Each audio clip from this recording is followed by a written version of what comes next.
Okay, we start again. So the next speaker is Christian Bonatti from Dijon. He was one of the historical organizers of the past editions of Beyond.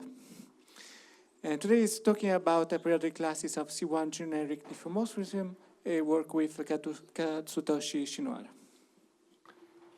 Oh, thank you to the organizer to give me the opportunity to present this work, which is not so easy to present because it's a sequence of 4 long papers. It's a long story. Also, before starting, I would say a word that I would never have made dynamical system without Jacob Pallis, who died, who passed away 1 month ago. So that's okay.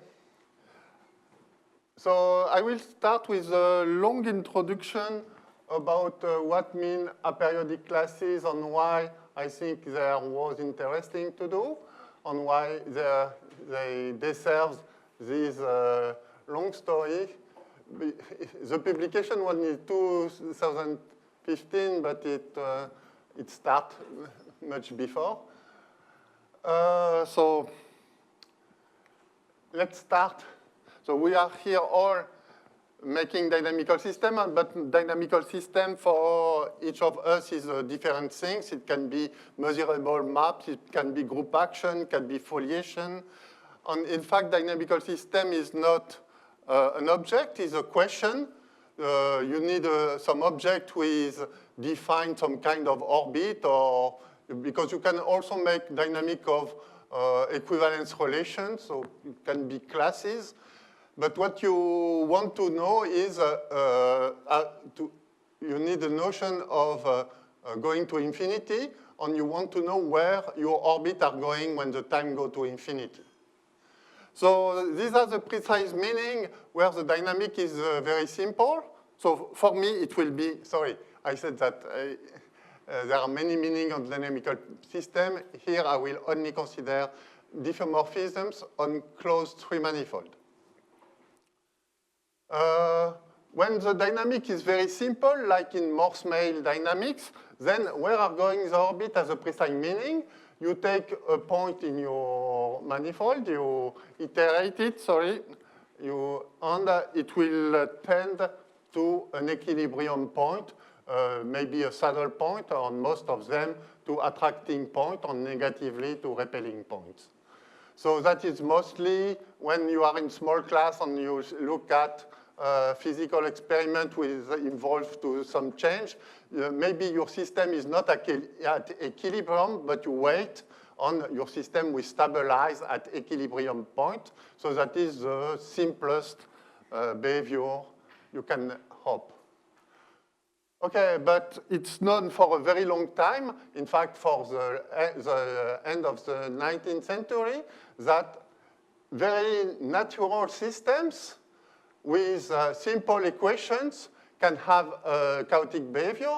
Maybe the first to notice that was Adamar, which was studying the geodesic flow on hyperbolic surface.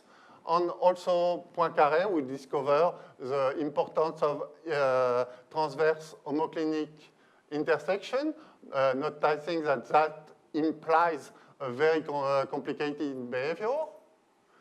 So when you know that it will be not so simple you have your system, you can wait, it will not go to an equilibrium point. So you want to define where it's going. So you need, in the topological setting, you hope to get elementary pieces of dynamic in the meaning that they should be compact, invariant, disjoint, maybe indecomposable, whatever it means. So the simplest you can imagine are the minimal set, but in general there are too many of them. Then transitive set, but transitive set have many bad behavior, like they can intersect. There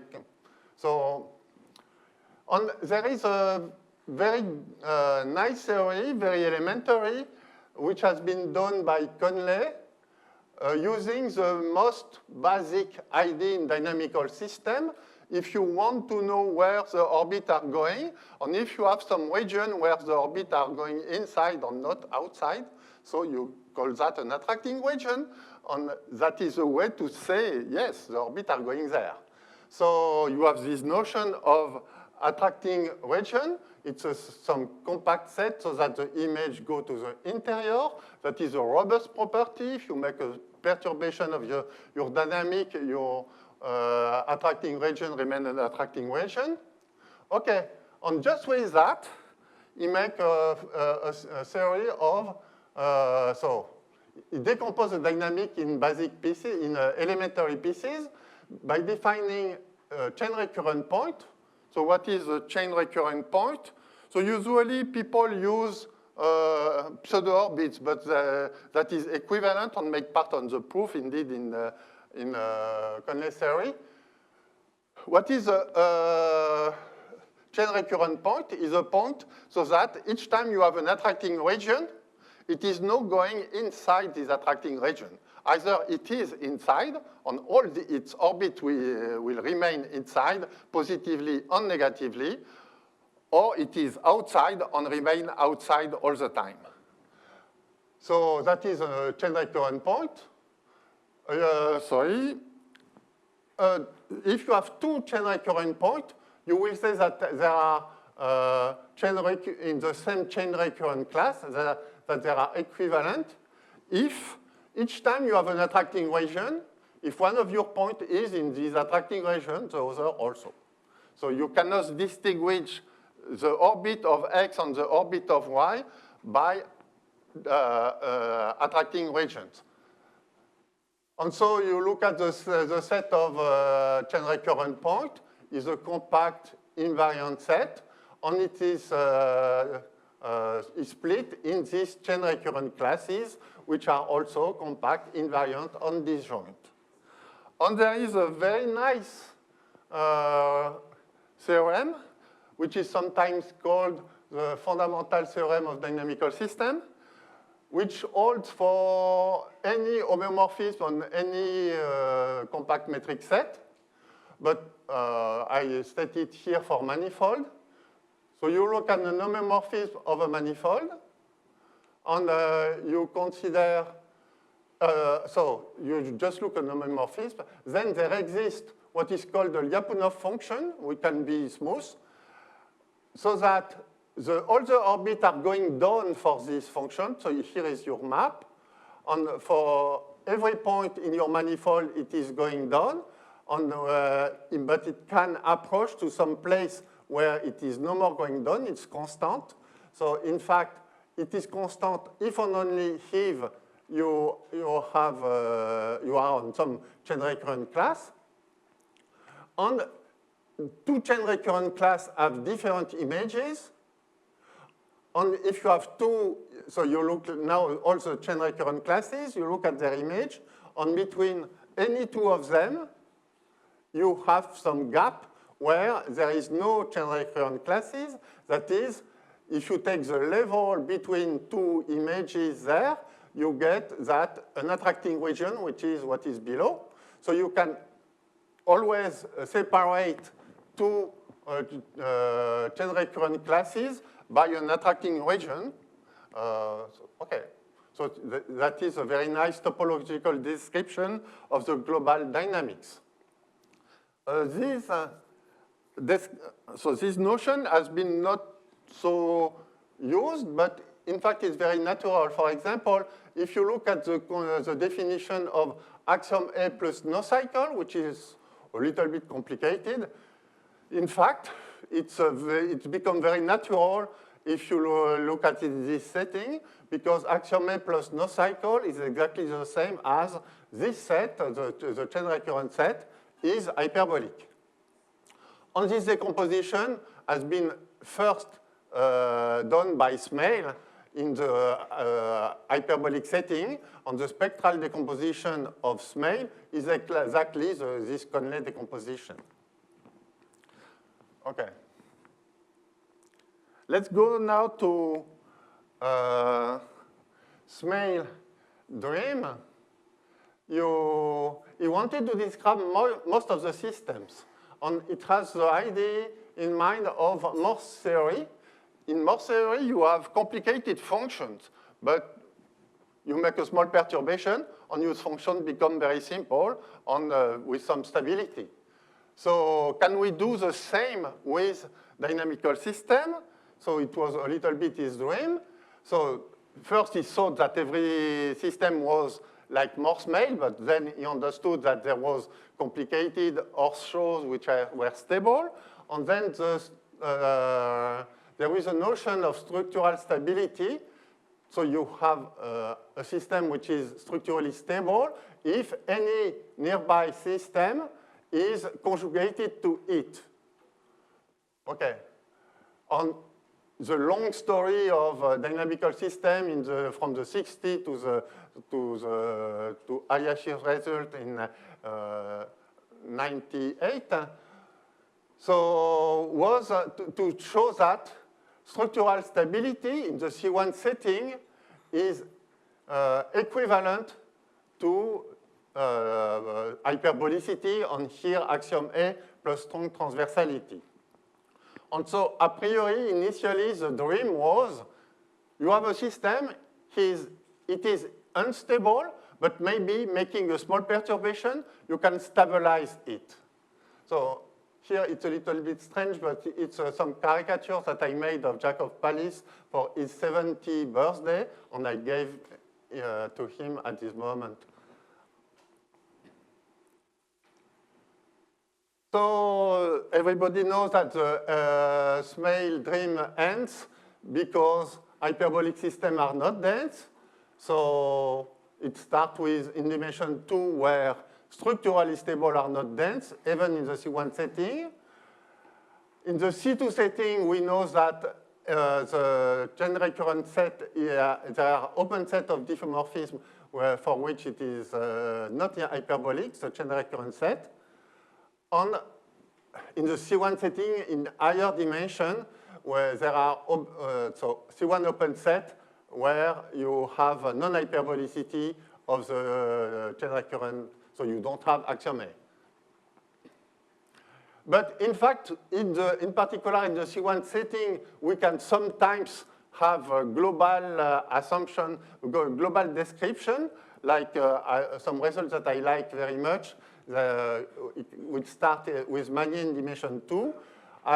We have done with Chaubogan on Lanwen in dimension 3, on Sylvain Crovizier proof in any dimension, that if you look at the diffeomorphism on any closed manifold, it's split in two disjoint open sets whose union is dense in the C1 setting. In one side, you have the most simplest dynamical system, and in the other side, you have exactly the phenomena discovered by Poincaré of transverse homoclinic intersection. So this shows that this transverse homoclinic intersection has a very special meaning for if you want to understand chaotic dynamical systems. There are the responsible of chaotic dynamical system. So it makes natural to focus on them. And so I say there is a Conley good decomposition in elementary pieces of dynamics, which are the chain recurrent classes. But a long time, we focus on another kind of sets, which have been called homoclinic classes. So if you look at the periodic points, and if you look at the relation between them, that, so you assume hyperbolic, that the unstable of one cuts the stable on the other transversally, and reciprocally, the unstable on the other cuts the first one transversally. So let's call that the homoclinic relation. So your points are homoclinically related. And it's happened that that is an equivalence relation by using the lambda lemma. And so you can look at the closure of this class, and the closure is called the homoclinic class of your periodic point. And it's also another characterization is that the closure of the transverse intersection between the stable and the unstable of X. And in fact, that was already noticed by Birkhoff. So a long story of perturbation of the dynamics in the C1 setting started with Pugh, with the closing lemma, on which take 30 years for changing closing orbit with making intersection between stable and unstable manifold, the connecting lemma by Hayashi, and initially very complicated to understand, and then simplified by Lanwen, Marie-Claude Arnaud, and then simplified and generalized by myself with Crozier. So with this connecting lemma, we could prove that generically the homoclinic class are indeed the chain recurrent class if they contain a periodic point. So if you have a periodic point, its homoclinic class will be its chain recurrent class. That gives many tools for understanding the chain recurrent class having a periodic orbit, because for homoclinic classes, we use the periodic orbit inside for understanding the dynamic inside the class. But, there are always a but, we cannot just deal with classes with periodic orbit. Because of Cook-Casmel theorem, we know that generically periodic orbits are countable, so the set of homoclinic classes is a countable set, but there are a CR open set of diffeomorphisms where CR generically, the set of chain recurrent class is uncountable. So there are uncountably many chain recurrent classes with no periodic orbit inside. The first example has been built by Newhouse. I think he did not know that there was a periodic classes inside, but in Newhouse domain, there are uncountably many aperiodic classes. On another example, we have done with Lorenzo Diaz, we noticed that if you can make a periodic point so that its class do not admit any dominated splitting, so in fact, this class generically is accumulated by uncountably many aperiodic classes. Let me explain what is how you produce uncountably many classes. And so that is some notion that I called a viral property. So it's a general process for producing, so it's some kind of class which expel classes with the same property. You have a class with some property. If you make a perturbation, you will produce other classes disjoint from this one, but with the same property. So let's see the definition. It's a property is viral on some. So I need to, here I use a periodic hyperbolic point so that I can speak on the continuation of my class, because the point as a continuation, so it's well defined to say, I look at the class of that point. So that allows me to define a robust property. The property is robust if you take any diffeomorphism close to your diffeomorphism, the class of that, the continuation still satisfies the same property. And now the fact to be viral is that for locally in the small neighborhood of your class, you can make an arbitrarily small perturbation in order to get a new periodic hyperbolic point with a different class, but its class satisfied P again. So if you see, you have your initial dynamics, then your initial dynamics will remain with the same property because it's robust, but you produce a new one, a new class, which also has C properties, so with this robust property, and which is not the same. So by perturbation, each of them leads to two new, and so on, so on, and so on. You make a smaller and smaller perturbation in order to remain in the neighborhood to the first one. But then, by infinitely many such perturbations, you build a tree of attracting regions. And if you take now the intersection of these trees of attracting regions, so if branch, infinite branch, will lead to a chain recurrent class. And so you will have uncountably many chain recurrent classes. And in fact, I made a conjecture in some papers, in some survey when I tried to make a general picture with many conjectures. So one of the conjectures is that the existence of aperiodic classes generically arrive only, always with uncountably many of these classes, and always is due to a viral property. So it starts to be an old conjecture, but I'm not sure how many people tried it. So let me give an example in the, okay, sorry, is that? Yes. So I don't know, no, that is not that I wanted. Okay, so we will have already aperiodic classes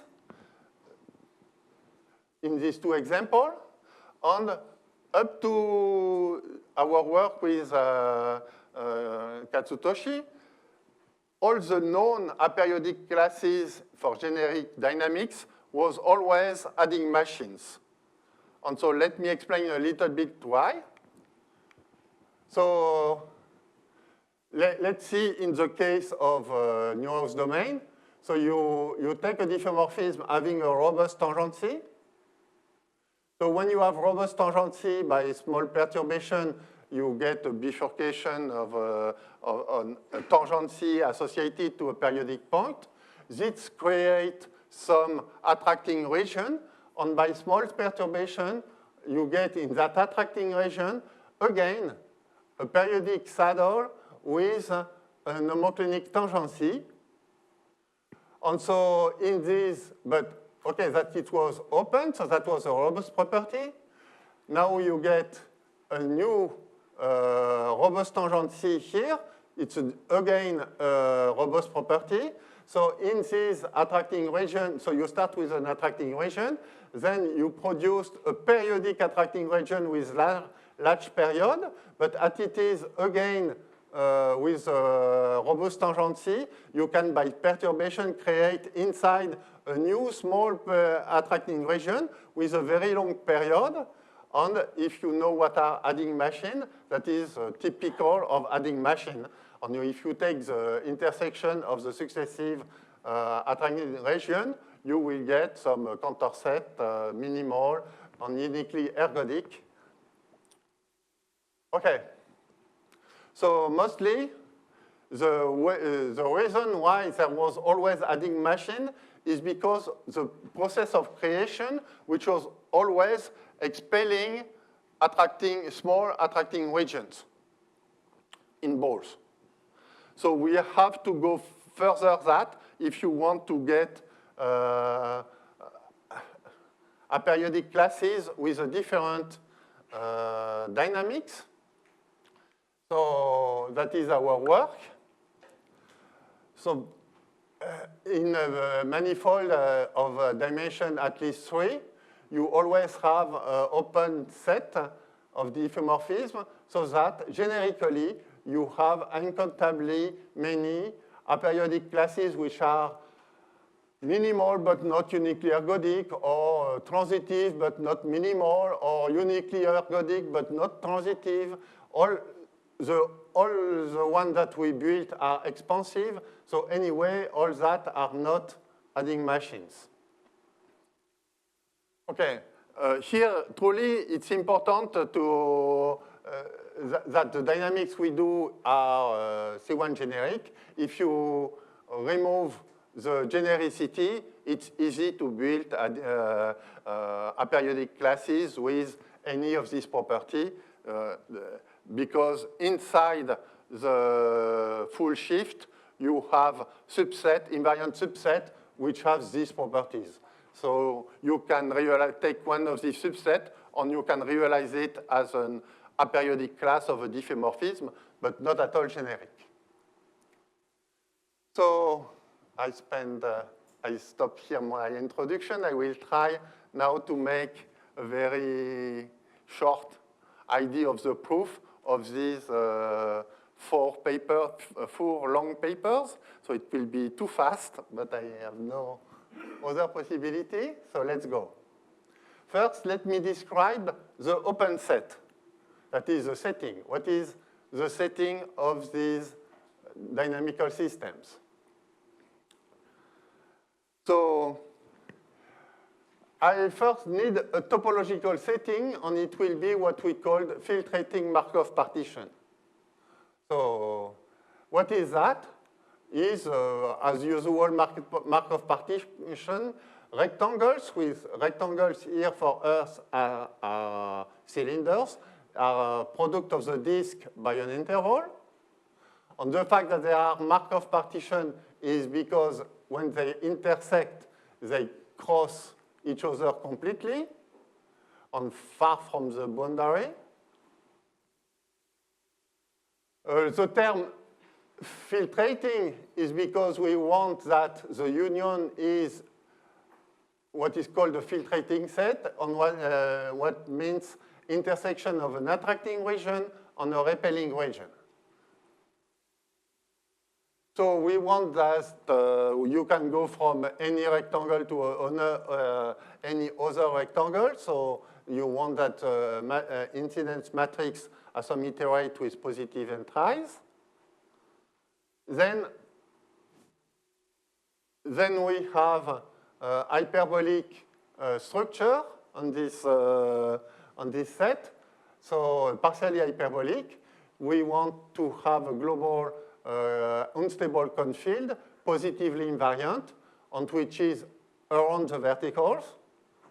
We want an horizontal cone field, invariant negatively, on which is around the horizontal disks.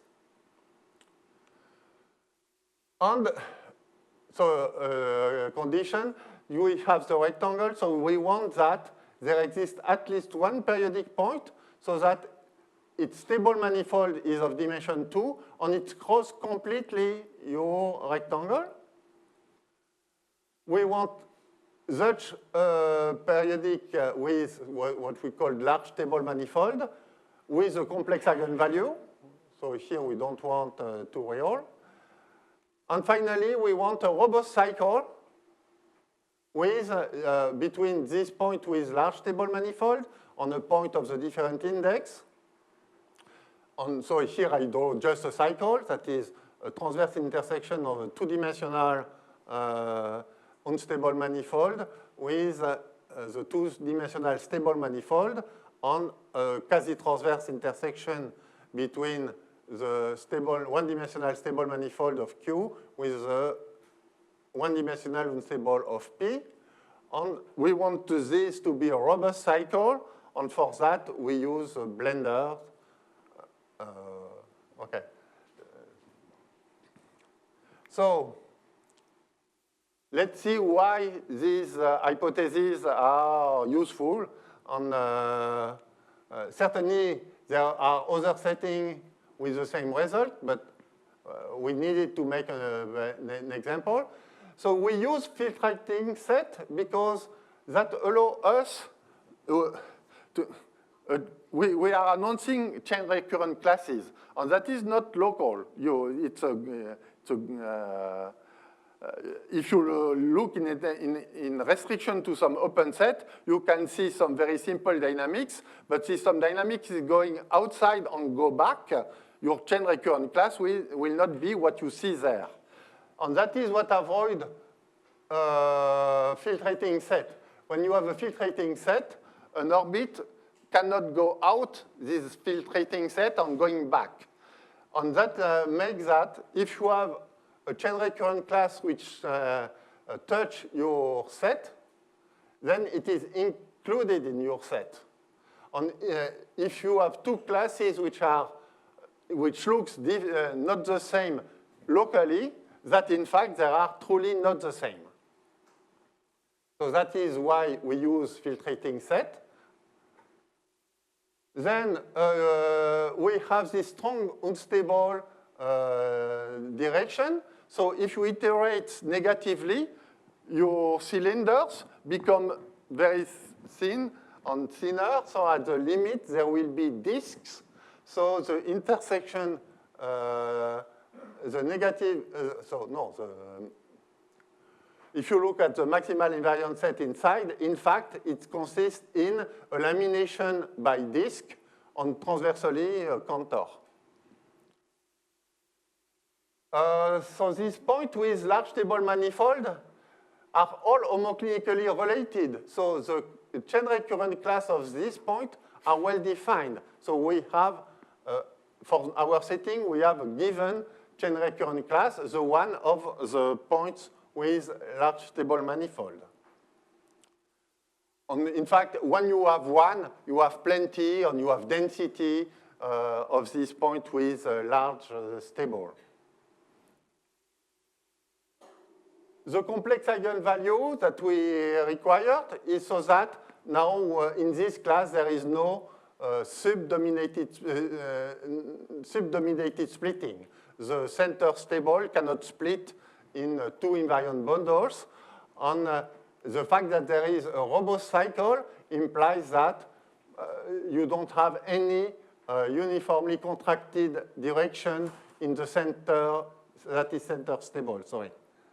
That center stable. Okay, we choose that the Markov partition has an incidence matrix with positive intri when you iterate. So that gives us the freedom for choosing itineraries. Okay, and all these properties, all what we have, all this setting is robust. So we start this viral process. Okay. What time? Okay. So the first paper was to prove a very strange property of the existence of periodic orbit with a very strange property that we called to be flexible. And so what is epsilon flexible periodic orbit? So you have your orbit and you look at its center stable direction, okay? And you want to be able to make perturbation of it. So you want that up to do perturbation along the derivative, along your periodic orbit. It can become a saddle, or it can become an attracting point, which is an homothétie. And why that is reasonable that can appear is because if you look at a very long product of matrices of saddle type, but now you multiply by a long but not so long product of matrices which are attracting but with a rotating part, then if you just modify the angle, this product of matrices will go from homothétie to having a non-hyperbolic part or to be a saddle part. So that's just because here this allow you to have a very nice saddle type hyperbolicity, but this part allow you to mix the eigenvalues of your eigendirections. And so what was stable now take some instability and so on, so you can mix the Lyapunov exponent in order to get homothécy, just choosing nicely the angle. So that in our setting, we prove that we have plenty of these, for any epsilon, we have plenty of this periodic orbit with large stable manifold on which are epsilon flexible. And so, okay, there exist. And why it is useful? That is the nice property of this flexible point. So here you have a point. It has a large stable, so that is it's stable. You look at the image by F, so you get a disk inside. And now you choose any curve in the fundamental domain. In fact, it's not important that it is in the fundamental domain, but let's take it like that. You take any curve in this annulus, joining a point with its image. Okay? And the fact to be epsilon flexible tell you that you can make an epsilon perturbation of the derivative of your diffeomorphism along the orbit, so that after perturbation, your point will first become an attracting point, but with a non-hyperbolic, that is, its eigenvalue is 1. And here you have the strong stable. On the strong stable, here you don't know how it is. But when it goes out, it will be precisely the curves that you choose. So you can prescribe, you choose arbitrarily the curve, you make a perturbation, and that you will be your strong stable manifold of your point. And then, okay, sorry. So, yeah. So let's go now to the second paper. In the second paper, we explain why this allows us to expel saddles. So you take a periodic point which is epsilon flexible, okay, and then you look at its stable manifold, and you look at how the rectangles crosses this stable manifold. So there is a rectangle containing your point, which cross in a disk containing your point. On the other rectangle, the other rectangles crosses a long disk, which don't need to be round. So you have some disk there. We consider this disk as obstacles that the stable manifold of your point would like to avoid. So choose curves avoiding the intersection of your stable manifold with the other rectangles. Then perform your perturbation so that now the strong stable manifold of your point is this curve, avoiding the intersection with other rectangles. And now perform a bifurcation so that your point becomes a saddle, creating two attracting points. But your point now, this strong stable becomes its stable, and its stable is disjoint from the other intersection, for the intersection of your disk with the other rectangles. So the unstable manifold of this point is no more crossing any the stable manifold, any unstable manifold of any point in your Markov partition. And as what is going out never go back, this local picture is the true picture. And so this point now is out of the class. So you just push, you expel your periodic point, you just expel for the class of the you were considering. So with that, in this paper, we prove that generically these chain recurrent classes of the periodic point with large table are accumulated by infinitely many hyperbolic saddles having trivial homoclinic classes. But it's not what we wanted. So we have to do now more difficult, and that is truly very difficult part of our work. We consider what we call the circuit. A circuit is just finitely many periodic orbits. Here I put 2 fixed points. And you consider finitely many heteroclinic intersections between them, and you take the orbit of this heteroclinic intersection, and you want heteroclinic intersection between anybody with anybody, so that you get, in fact, that this set is a chain recurrent set. And so the theorem is that we can expel them by, we want that the periodic points are epsilon flexible with large table, okay?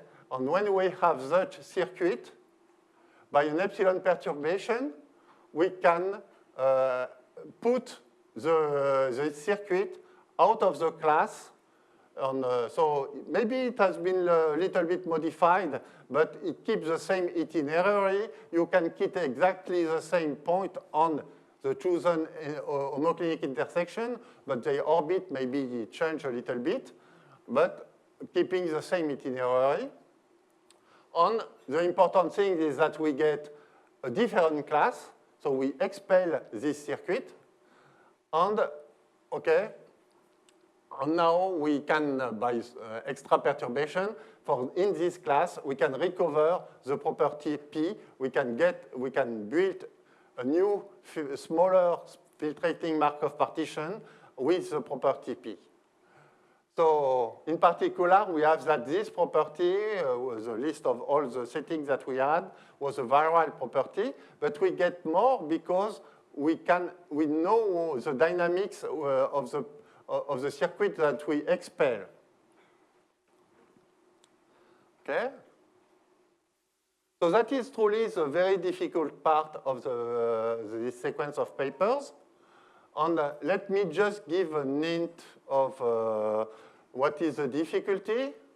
So here I will just consider one point on one homoclinic intersection between, so Q is an homoclinic intersection associated to P. So I still have my point on the intersection with different rectangles. And I consider, so I will be able to choose arbitrarily the strong unstable of the point in the fundamental domain outside, but for that, I will need to perform perturbation. So I take some place where I know what will be the unstable direction. I take now the holonomy by the strong unstable foliation of this segment. So I get a segment there. So that is here some further, so the image of this disk is here, and that is a further image. And I take the intersection of the strong unstable of P with this further iterate. I follow this further, the unstable direction, the foliation until it's cut here. And so I can take by holonomy this image. And what I want is to get that the strong unstable of my point avoid all the obstacles on the image of obstacles, but exactly this place, and at this place, it needs to coincide with its image by the strong unstable holonomy. So negatively, this one go close to that because it was strong unstable, and positively, it will go inside. So you get now, if you look at just the one-dimensional dynamics we get a segment have these two. If you look at this segment, it has some iterate inside itself here, but another iterate there, which go also inside itself, and then go back. So we get here typically the way for getting some small horseshoe.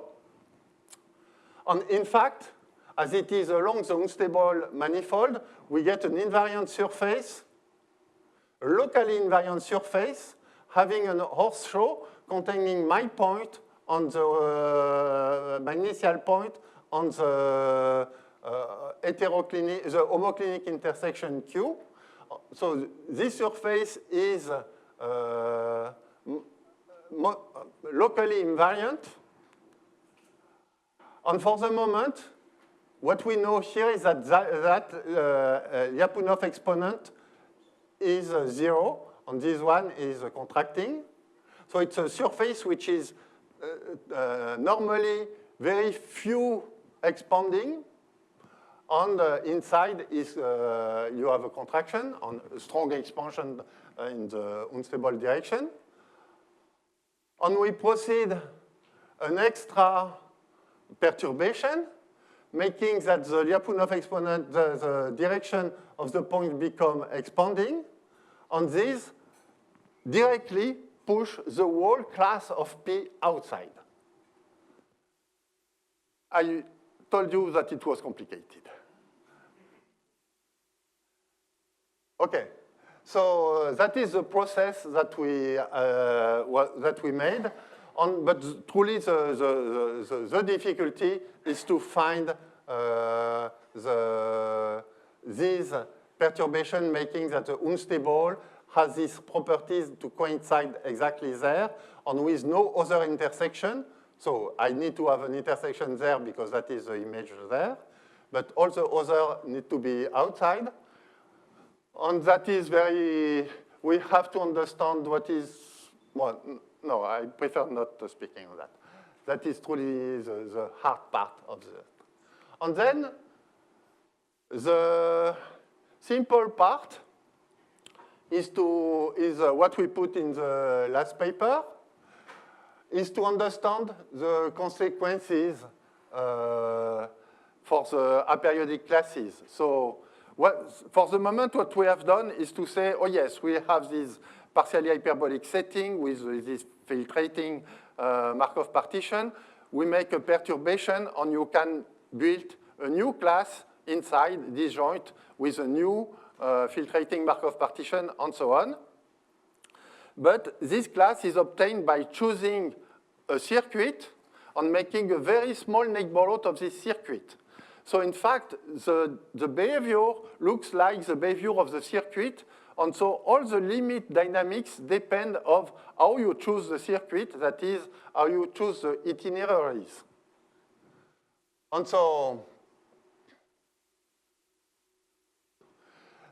now we have to say why, how to choose the itineraries of the point, periodic point on of the heteroclinic and homoclinic intersection in order to, at the limit, get the dynamical properties of the class.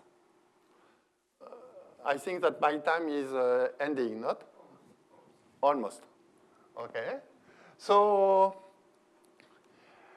for example, if you want a class which is minimal, you choose at each moment, because we have a sequence of circuits. We have the first dynamics, which is a circuit. We look at a very small neighborhood. Inside, we look at a circuit. We will have a small neighborhood of it, and so on. So at each step, you assume that you choose the periodic orbit so that their orbit passes through every rectangles. At the limit, it will be minimal. If you choose so that at the circuit so that at each moment, so you have two of these periodic orbits which spend most of the time close to two initial periodic points that you choose. So for the circuit that you choose at the step n, you want that you have two periodic orbits, one passing most of the time close to this one, and the other passing most of the time close to that one. Then the limit will be not uniquely ergodic. You will have at least two invariant measures, one close to this one and one to the other one. If you want, at the contrary, to be uniquely ergodic, okay, if you assume that for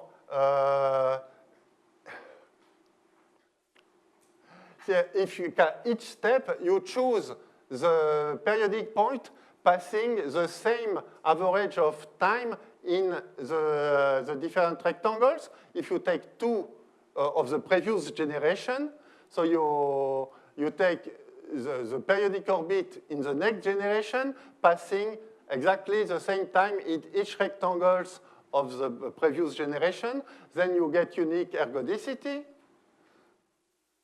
You can also choose your circuit so that you have a specific rectangle of the third generation, and all the circuit will only have one point in this rectangle, and this point is not periodic.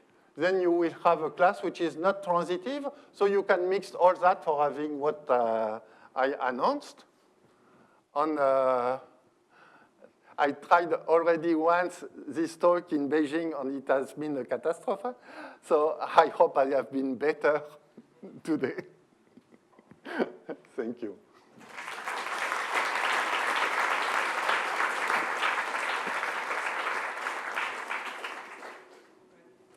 Thank you, Christian.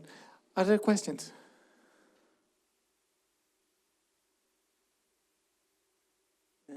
Do you consider or construct other viral properties?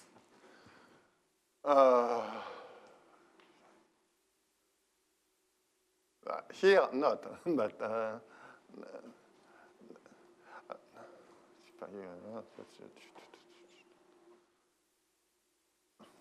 I will think and I will answer you.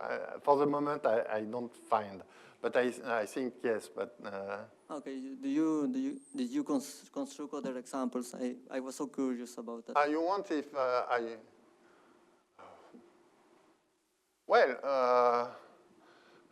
With Lorenzo first, we didn't give that name, but we had something called universal dynamical systems, which was using explicitly the fact that when you have aperiodic classes with no dominated splitting, you can expel small balls, and you can put inside what you want, in particular, new class with no dominated splitting, and so you can continue. So the name did not exist in the paper in EHAS. I do not remember the year, but about universal dynamical systems. The name viral was not invented, but it was a viral property, and yes. Okay, thank you. Other questions?